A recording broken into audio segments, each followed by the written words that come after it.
All right. Thanks so much for the opportunity to present to the team. I'm the founder and CEO of Swingin Stix, a matchmaking app for golfers. My name is Scott Revey. Hello from Lake Mary area. I'm getting to know Orlando a little better. Uh, really, the idea for this app was born from a pain point. I had, lived in Nashville since 2009, and in 2020, a tornado combined with COVID essentially shut down my little East Nashville pocket.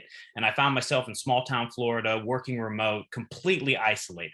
Long story short, I went out over the span of a week, burned 9 hours of my life, $110 in green fees trying to make some buddies on the golf course.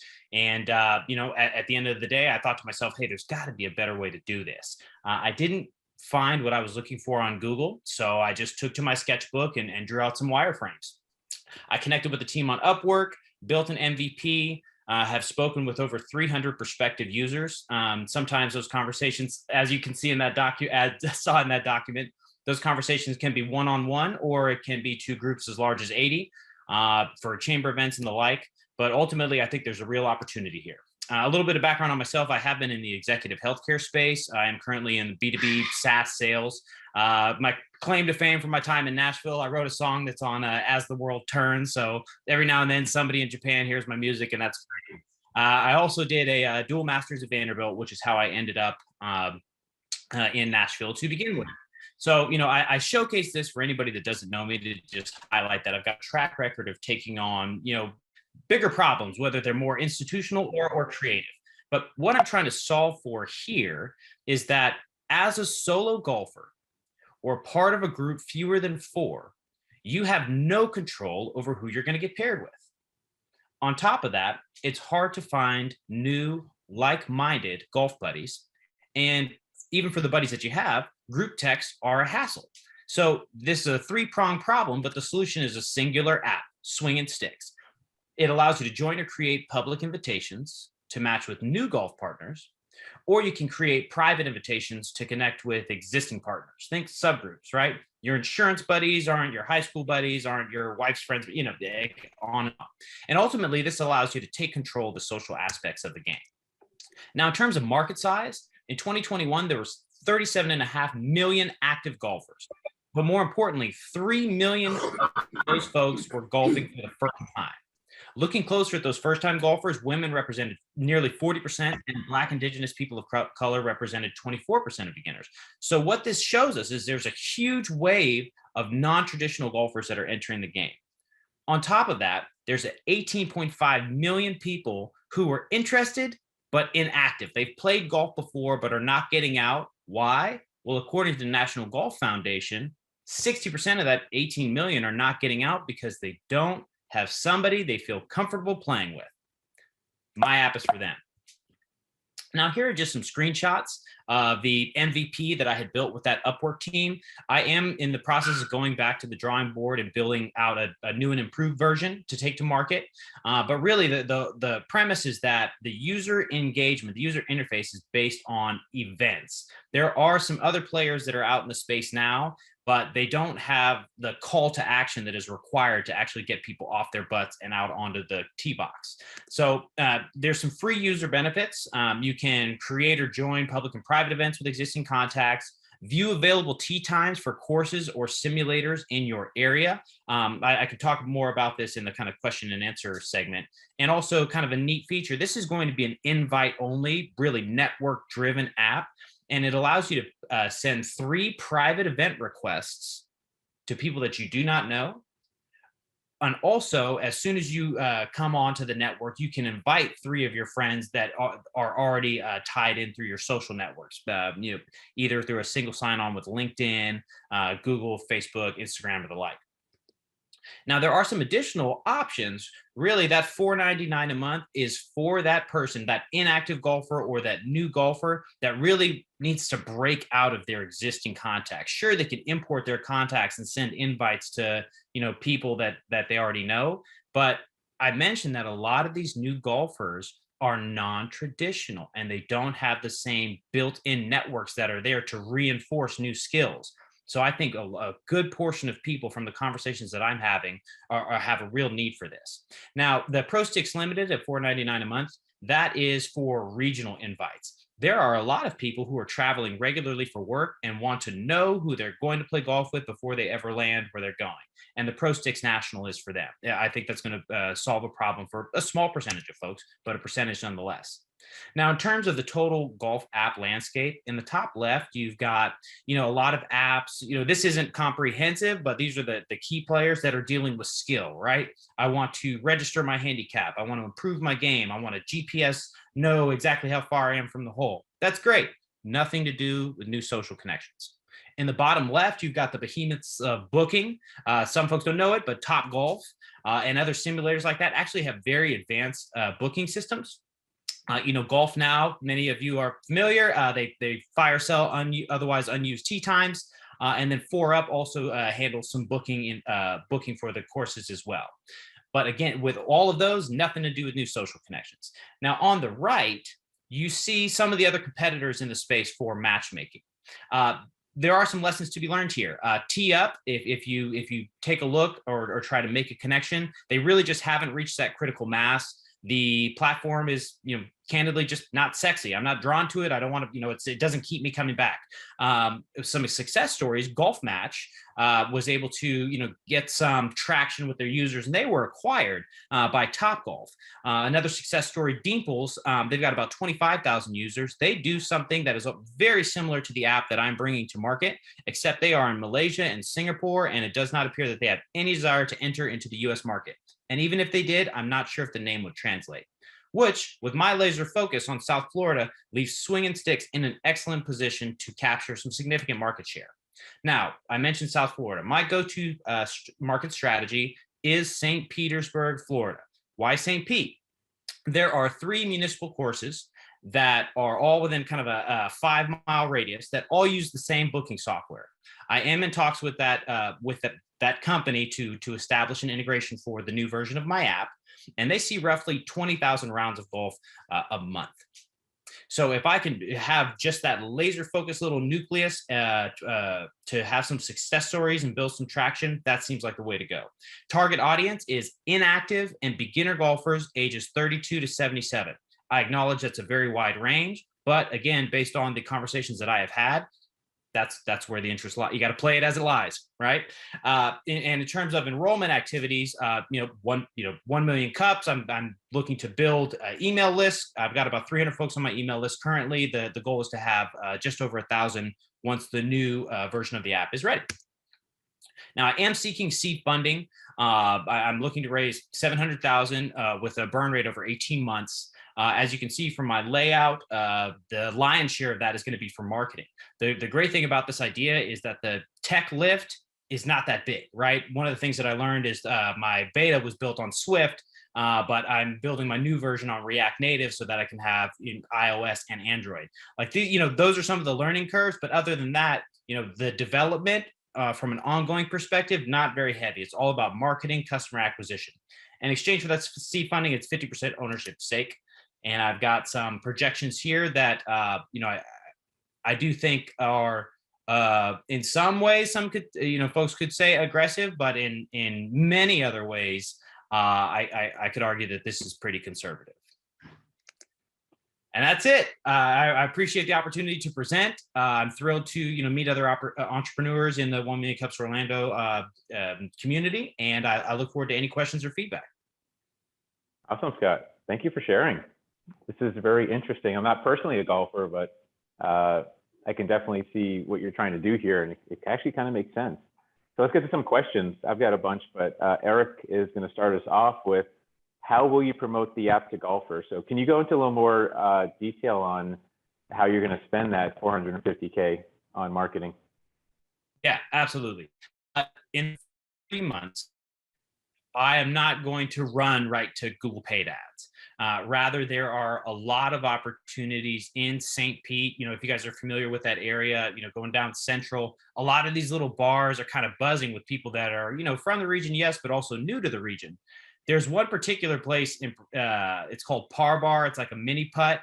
I was thinking about working with them and saying, hey, everybody that gives me their email and shows a download code, gets a buy one, get one on a local beer, or, a free local beer, or something to that effect. And there's a few local partnerships that I've been developing to where I think, or like the Tampa Club, I'm in talks with the Tampa Club as well. I think that getting to that 1,000 email list of free users all within one area is what's going to really help as I launch, to then start feeding, putting fuel on the flames with Google paid ads. But after that initial SEO, that local organic chunk is established. Am I explaining that okay? Yeah, I think so. Thank you. Pam's question is, what's your fundraising strategy? What's your plan to get you find that money? Yeah, great question. So I have pivoted a bit recently. When I first started, I've been at this about 18 months. And when I started out, it was kind of friends and family. I bootstrapped the build out myself. So I've made some investments.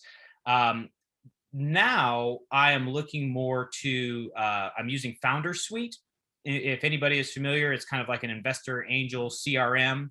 And having some success there, but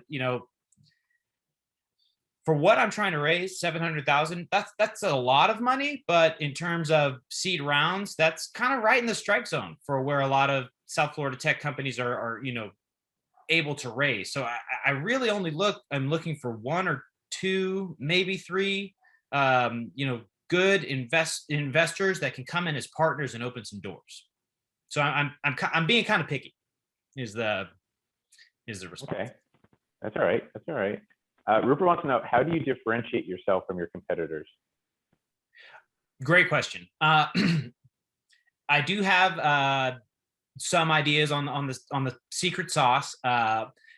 One thing I'm happy to point to that is very different is the invite only aspect of it, the kind of tongue in cheek name. A lot of the other apps that are out there feel very sterile, and I certainly don't mean to insult anybody's work. That's not what I'm saying there. What I'm saying is, when you look at Instagram or Facebook and the way that these platforms are built to just keep people coming back and keep them looking for that dopamine dump, there's some features that are just not there with the existing solutions. So I think having that last mover advantage, being able to sit back and say, all right, here are the mistakes that have been made. And also laser focusing on one particular market where there's a huge influx of people that are right in my strike zone. That's, I think those are the distinguishing factors that help create some of the magic here. Has your competitive survey, resulted into a fairly comprehensive analysis of your competition? Yes. Okay. Because I can think of about 15 to 20 that I've seen in the last few years, just off the top of my head. But yeah, it's looking forward to seeing how it pans out. Appreciate that. And, it's something I like to point to, as, new competitors emerge, or, maybe, a stone unturned, you turn over a stone and find out there's this, solution that exists and has for 5 years. There's Bumble, there's Tinder, there's Hinge, there's Reebok, there's Nike, there's Adidas. I think showing that somebody else was successful in the space only improves my value proposition, because they don't have my name, they don't have my drive, and they're not laser focused on my market. So it sounds like you're saying this is a lot more of a branding approach than a defendable IP, you get some secret sauce. It's just, you're going to do it in your unique way. And you also mentioned a sexy CTA. So, you get this special ability to get people to take action. So is that kind of right? Basically, this is kind of you're developing this unique brand that's going to be your ultimate differentiator? I believe that is, yes, I believe that is correct. And I do appreciate that question. Sharing a little bit more of the, kind of that secret sauce I mentioned, for some of the apps that are out there, a lot of times the user will be asked to designate themselves based on handicap. I'm going to drill it down and just make it easy. Anybody that is identifies as beginner, I'm working on a model to automatically show them little etiquette cues, little facts about the game. Because again, these are non-traditional golfers. Their uncle, dad, grandpa didn't play, right? They don't have these kind of built-in things like don't walk on somebody's line, right? Because if you go out there and you do it your first time, it can be a terrible experience. My goal with this app is to create lifelong golfers out of folks that haven't traditionally had access to it, right? And I want to help them create those same kind of social ties, those social networks that have been available, to golfers traditionally, but now, we've got this new wave, and I want people to feel comfortable, informed, educated, and like they belong before they ever set foot on the course. So that's the user, crafting the user, just obsessing over that is the key. Sally, do you have a question? Yeah, and sorry, I don't know if we're like allowed to, we have to post in the chat or if we're allowed to like just pipe up. So I'm piping up. I'm sorry if that's not the way to do it. But apart from fundraising, because that's an obvious ask, like what's something else that this community could help you with that's maybe not related to funding? Appreciate that. The biggest thing that I would that I need at this point is a better understanding of how to defend my evaluation. To this point, when I want to kind of connect with somebody and understand how to really engage with angels or seed investors or that community, it's typically come in the form of saying, hey, I can help you, I can show you the ropes, it's $2,000 a month and I'll be your business coach, right? And what I'm more looking for is somebody who has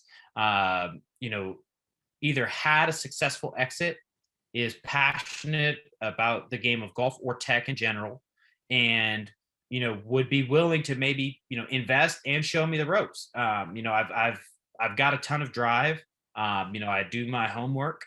I'm not like a crazy avid golfer. I'm like a bogey golfer, and I'm a good hang. So like I'd like to find somebody that can be a good partner, a good investor, and that I can also have a beer with. Yeah. So that's what I'm looking for here from 1 Million Cups Canada. Maybe like a suggestion, if you haven't already thought about it, is maybe form like an advisory board, and you can find some individuals like that who will, for like a smaller piece of equity and some belief, they share your passion, they can kind of help you with that and really help shape it, and give you some advice. And it doesn't come at such a steep price as, with, when you raise capital, which you'll need, but it's just another avenue that might be a good way to do it. That I really appreciate that comment. I had been wondering kind of to myself, it's like, how does something go from an idea to an app to a business to having a board, to having board members, without, the advisory board, I will very much, look into that. Yeah, totally. And I don't know if anybody here has any folks that they have in mind that might be a good introduction. But that would be probably my ask of the community, is think about who in your network might be a good fit and introduce them. Yeah, an advisory board is excellent, especially an advisory pool, in our case, is an excellent suggestion, because it doesn't, if you're a lone wolf, then that can only take you so far. And advisors, I've found you just go to the top, call Tiger Woods. I mean, call anybody and everybody, because you'd be surprised at the willingness of someone like that, who you would expect to be immeasurably busy and, doesn't want to mess with, small fry and so forth, like us, that would say, oh yeah, I think it's a great idea. I'm happy to help. Who do you need me to call? Right. Yep. And so I strongly suggest you build an advisory board or a pool or something like that.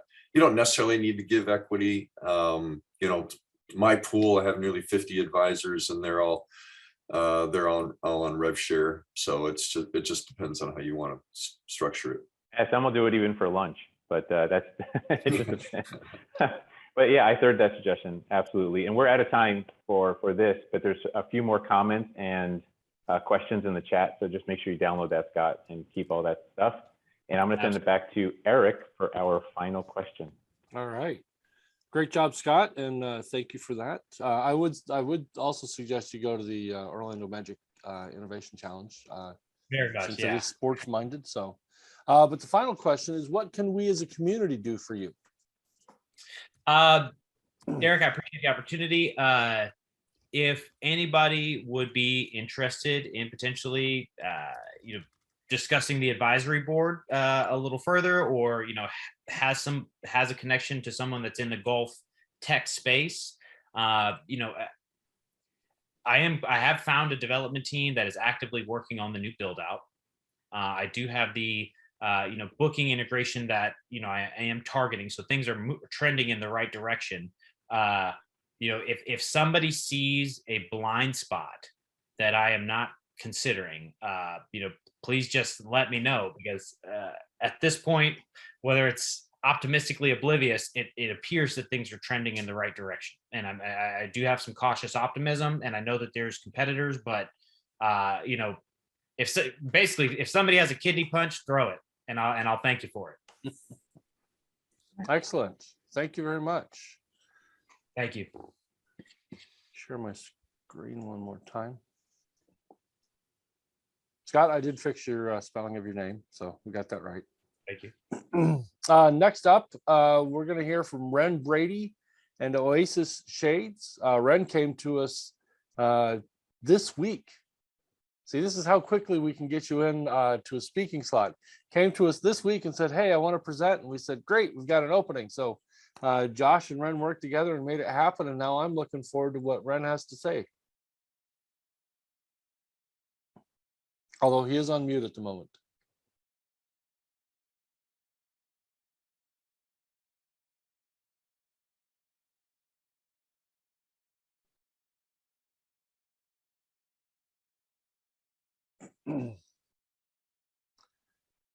Right at the very bottom of your screen in the left corner, there's a little microphone. I see it. I don't know why that happens.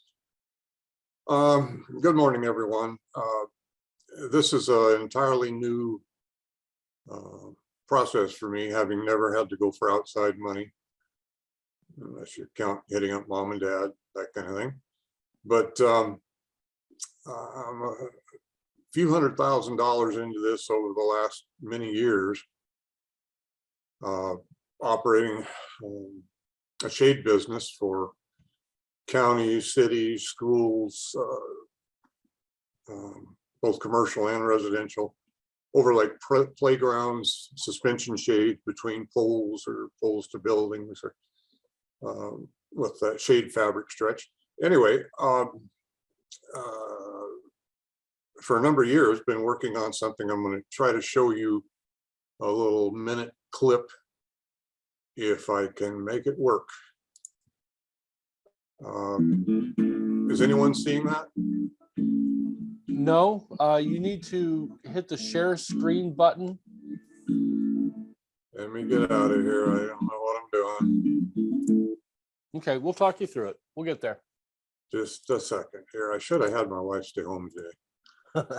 Need adult supervision. Okay, what do I do now? There's a share screen button at the bottom of your screen, about in the middle. Yes, I found it. Okay, So click share that, screen. and then it'll ask you what window you want to share. And so you click the one with the clip on it. Okay.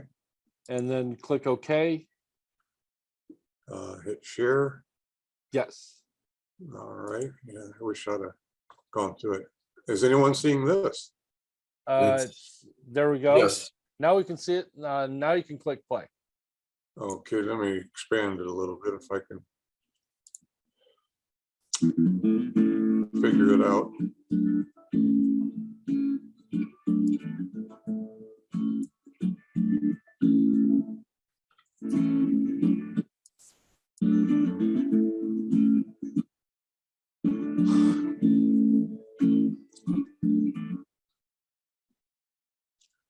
I would have turned off that hokey music, but I don't know how. That's fine. Yeah. This gives you the general idea. It's an older earlier model before we refined it even more. We would rarely use black fabric. It's more of a nice swimming pool, patio, blues or blue greens. But you get the general idea. It can be wound with the manual winder or a battery operated handheld rechargeable winder, or rigged up to solar powered motors with a appropriate solar panel, making it push button. Let me see if I can turn it off now.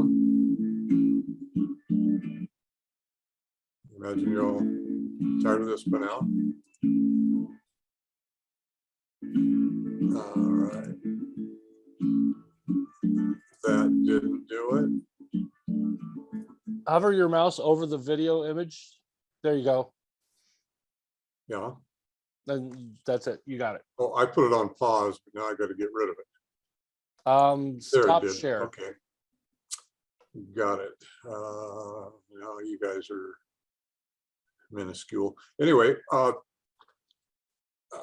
got a very diverse background.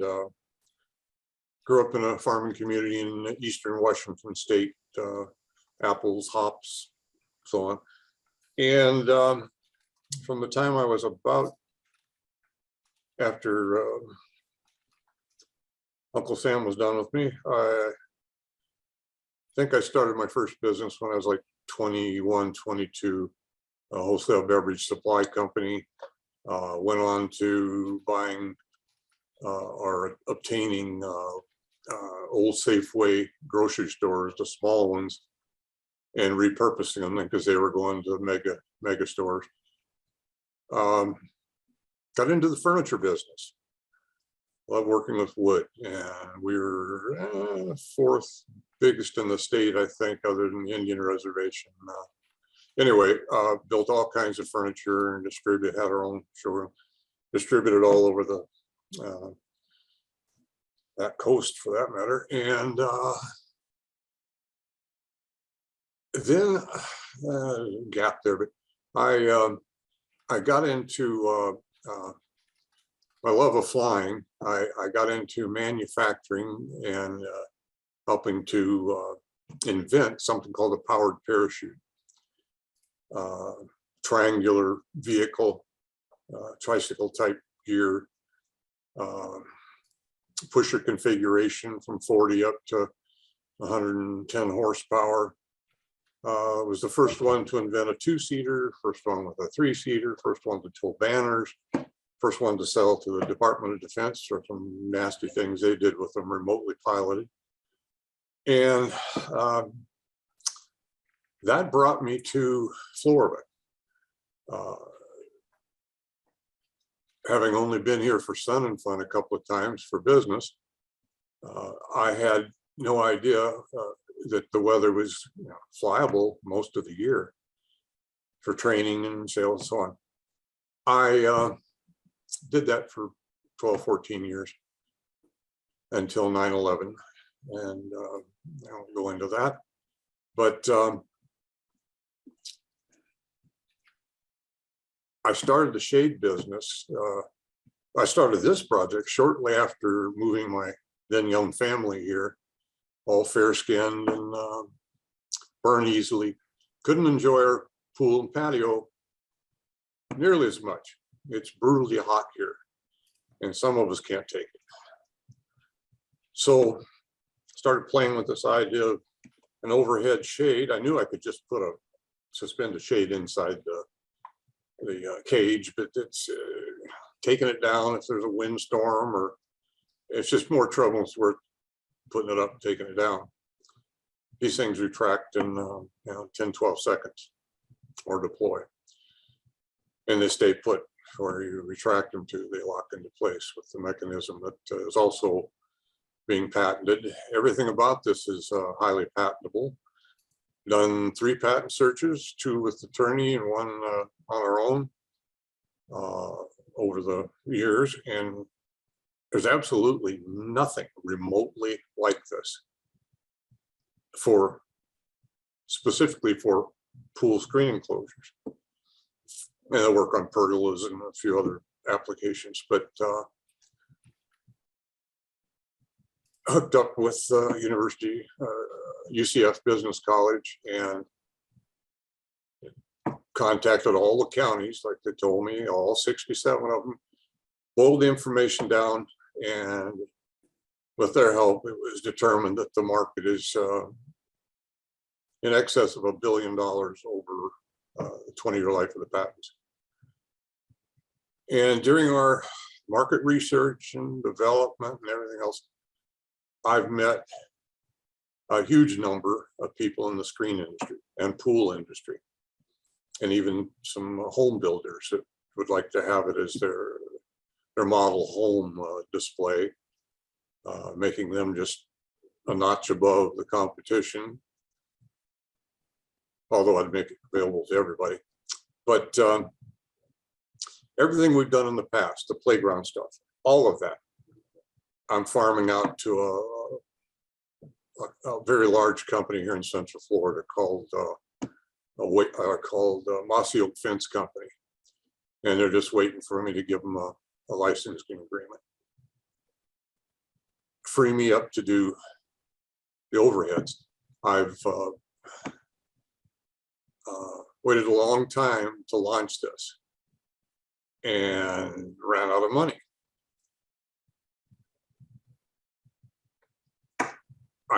What we have is something that we can offer of extremely enticing ROI.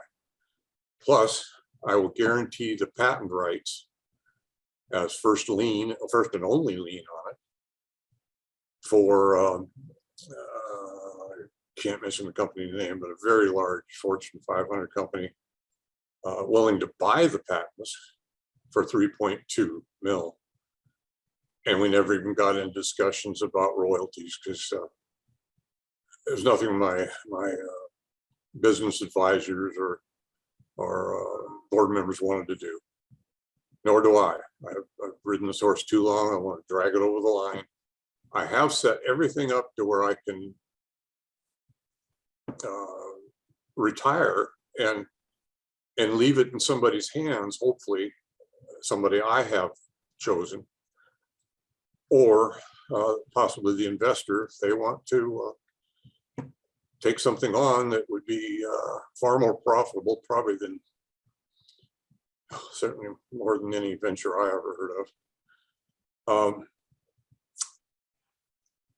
The market right now, and has been even better since the pandemic. Look at Lowe's and Depot's stock earnings, and you can see that people are spending more money on their homes. It's unprecedented, and that's going on according to their stocks and all reports I've seen. We should be able to literally be in the black. Oh, by the way, I'm looking for like $250,000, 250,000 of it from the investor for materials in progress, fabrics, and if they're willing to come aboard and run the ship, I'll give them the responsibility and the authority to do it. You know, my attorney and accountant will be watching over their shoulder, but with certain precautions. Ren, I got a question. Can you speak more to the market need and the market research that you've done that? Yes, that sir. Sorry, I tend to viable. ramble. Yeah, no problem. But you mentioned that this is something you saw a personal need for. Yes, sir. Have you done surveys or market research to show that there's a significant viable need for, in general, for a community or a great deal of it. Person? The community I live in, it was 6,400 single-family residences, a large number with pools, and of course they have to have a screen enclosure or at minimum a fence by state law around the thing. they, when we did the blanket survey of my community, it was, they loved it. And even more so, they liked the roll up, what was then roll up perimeter shades, like you'd see in a restaurant beauty chain, for privacy, for sun blockage. We hadn't expected that. And since then, we've developed a curtain system, vertical curtain system that slides more or less the way the overhead does. And they can put that all the way around. All three panels are just where needed. The market from talk, we've sold to the largest company in the aluminum industry, supplying the trades, Town and Country, owned by ABC, American Builders and Contractors. Very large company. 27 locations, distribution warehouses just in this state. We sold product through them, nothing for the overheads, but the roll-ups, actually that's not right. We sold boxed and branded imported shades, large style shades, various sizes, and called 12 SKUs, I believe it was. They used truckloads of those, Town and Country did.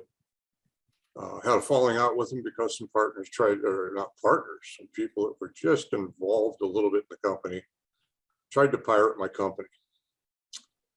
And that cost their attorney's insurance company a considerable amount of money. Finally settled. The other company, second largest now, they were buying the roll-up shades and used quite a few of them. I don't know how many hundreds, but it as a standalone product isn't that marketable. There's not enough margin for anybody, or for them anyway. So the side curtains as an adjunct to the overheads, it's a natural, or anything the customer happens to need.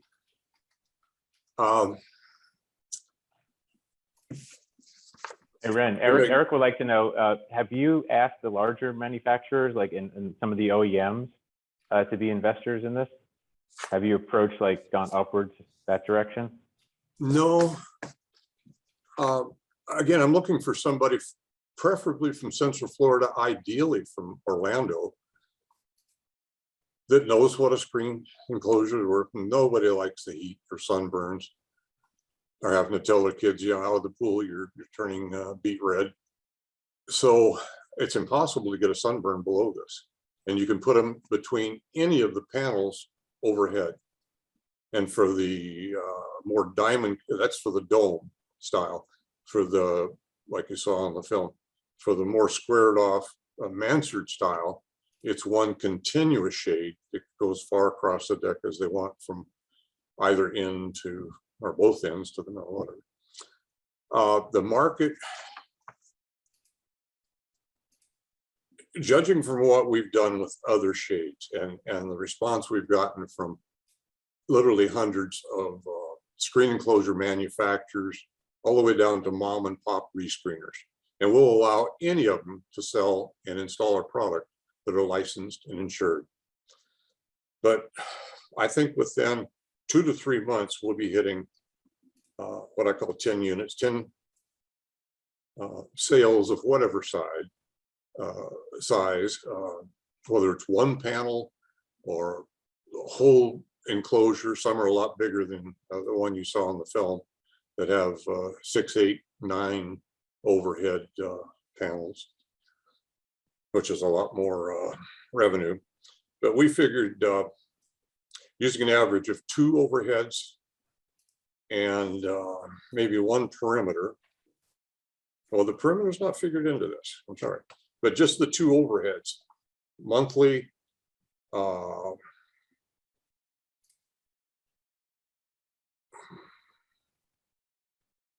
Would be wholesale about 45,000. I wish you had the right glasses on. And monthly gross profit of 280,000. yearly profit of 3.36 million.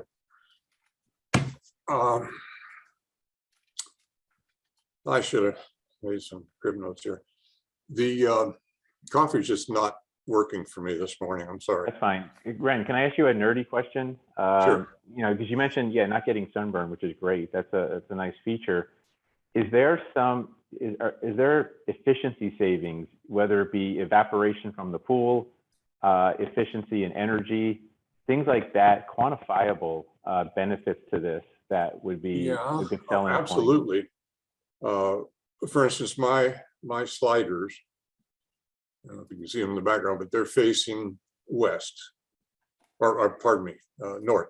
I get sun exposure on those sliders. It can heat the house up. And not that you'd want them, of course, we have another type shade that just goes over the outside slider as a grass. Energy savings outside, you know, inside, yes. I don't think there's any advantage to evaporation on the pool. You don't want to leave this deployed and cool your pool down unnecessarily if it's not in use. And if you had multiples, like I'll have 2 or 3 here, that you open the one that gives you the shade where you're setting or swimming. And yeah, it is impossible to get a sunburn under it. It filters out 96-97% of the UV, the harmful UV that can burn and cause accumulated skin cancer risk. And I'm living proof of that, because when I was a kid in Yakima, I didn't consider it summer until I had my second sunburn, working in the fields and on tractors, no shirt on. Anyway, the cost to the homeowner is very palatable. And I hate to admit this, but the margins we will have, the way we're structuring this, I'm going to get to it and then I'll shut up, is embarrassingly high, like nothing else I've ever heard of, other than maybe pharmaceuticals. Margins are excellent for everybody, for the jobber, the contractor that's going to be selling it and installing it, of which we have between 2,700 of those contractors, a lot of which are just waiting for Brady to get off his stuff and get this thing introduced, that know about it. Got a damn near ream of paper of signed confidentiality agreements that I've done from the beginning. The patents are ready to send off. That's great. Awesome. Thank you, Ren. So there's a comment from Nancy, which I think is a very interesting point about interested parties being people with skin sensitivity issues like lupus. So she's got some stuff there. Make sure you take a look at that. But we're out of time. We got to send it over to Eric for our final question. Yeah, I apologize for rambling on. No problem. Worries. So I do want to recommend that everybody drop your contact information into the chat, and then everybody else download the chat so we have a way to get hold of each other later on. But the final question for you, Ren, is what can we as a community do for you? Well, as I said, I'm looking for, hopefully, put this in front of a investor type that is looking for more than just an investment, if possible. They would handle the bank account, be completely responsible for the fabrics coming in, going out, the finance company for the homeowners, how that transaction